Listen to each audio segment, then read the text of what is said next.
জনম জীবন মরণ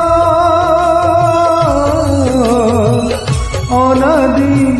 পরম কারণ তাহাতে গড়ুছি ভাঙুছি শূন্য স্থান করি পূরণ পাপ ধୋଇ ଯିବ ପୁଣ୍ୟ ମିଳିଯିବ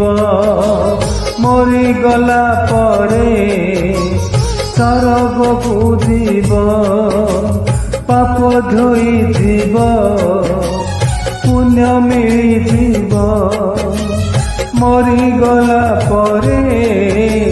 ସରଗକୁ ଯିବ ଯିଏ ପଢୁଥିବ ଭାଗବତ